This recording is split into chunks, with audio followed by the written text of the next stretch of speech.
À l'écart du photojournalisme des agences de presse et dans une temporalité lente, Bruno Serralongue inscrit son regard d'artiste engagé dans une approche distanciée de l'événement, invitant le spectateur à devenir davantage regardeur. En 2006, 4 ans après la fermeture du centre de Sangatte, l'artiste Bruno Serralongue se rend sur le site de Calais, qu'il arpentera pendant 10 ans pour réaliser sa série documentaire sur la vie des réfugiés et des exilés de ce lieu de transit. De leur présence cachée, quasi fantomatique de l'époque des premiers campements jusqu'à leur vie sociale et quotidienne au sein du camp qui sera finalement démantelé en 2016, ces images exposées au Centre Pompidou proposent un tableau composite de ce que l'on nomme communément la jungle. Je ne cherche pas à tout prix à faire une photographie.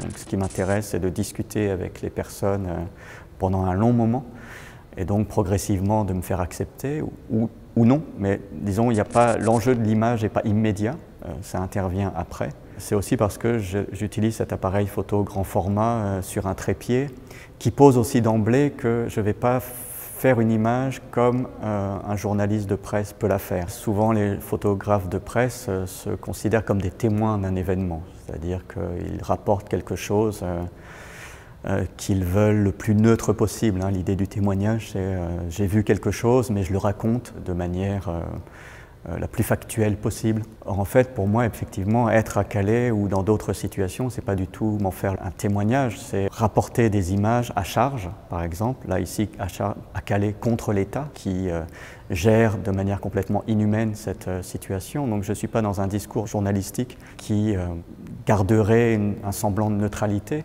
J'y vais pour dénoncer quelque chose. Donc c'est pour ça que je dis que je ne suis pas un témoin, mais un participant, parce que je parle depuis un point de vue très clair, en fait, très précis. J'ai toujours été bien accepté parce que je ne les forçais pas à apparaître sur des images et que je travaillais avec eux d'une certaine manière.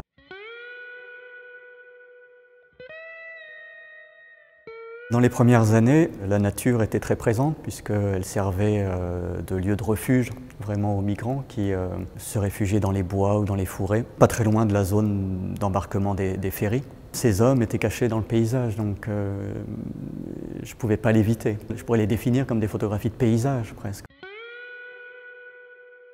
Et puis progressivement, le paysage de cette zone, là autour de Calais, s'est transformé. D'une zone très ouverte, on est passé à une zone extrêmement cloisonnée, extrêmement fermée, carcérale on peut dire, jusqu'à son point terminal a été la construction de ce bidonville en 2015-2016.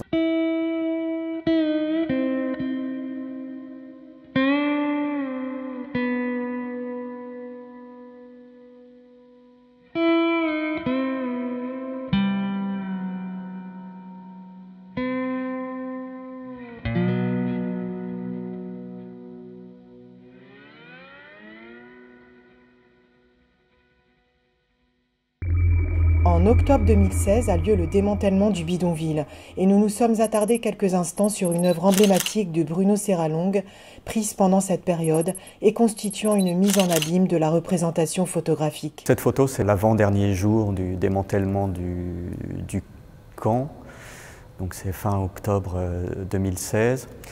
Et dès le deuxième jour, parce que le démantèlement a duré 3 jours, en fait, dès le deuxième jour, toutes les cabanes des migrants sont parties vraiment en fumée. Il y a eu un feu qui a duré une journée et une nuit entière, qui a rasé complètement le camp.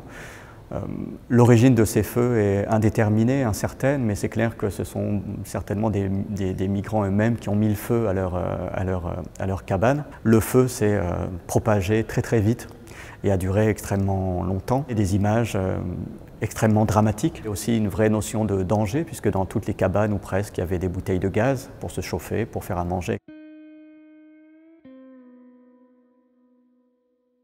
Il y a une construction vraiment très perspective. Le point de fuite est occupé par un individu, un des bénévoles en fait, qui a une lance et qui essaye d'éteindre l'incendie. Mais on voit assez vite que c'est assez dérisoire comme action. Déjà on le voit parce que la lance à incendie ne produit pas énormément de puissance pour éteindre, mais aussi dans la composition de l'image, il est tout petit face à des cabanes qui sont énormes et qui prennent le dessus visuellement. Mais avant le point de fuite, donc qui finit sur ce bénévole, on a à gauche de l'image une équipe de télévision qui est en train de filmer l'incendie et qui est aussi en train de filmer ce bénévole qui avec sa lance, essaye d'éteindre une des maisons. Il y a aussi un photographe un peu plus loin que l'on voit, qui est tout au fond, qui fait finalement le même plan que l'équipe de télévision. Et donc l'image est, elle, une image en plan large qui montre les cabanes, l'incendie, les journalistes en train de travailler, l'action qui est photographiée ou filmée, et puis la fumée noire qui noie absolument tout le camp. Je n'avais pas prévu que Calais, ça allait durer aussi longtemps dans ma vie en fait. J'ai commencé en 2006.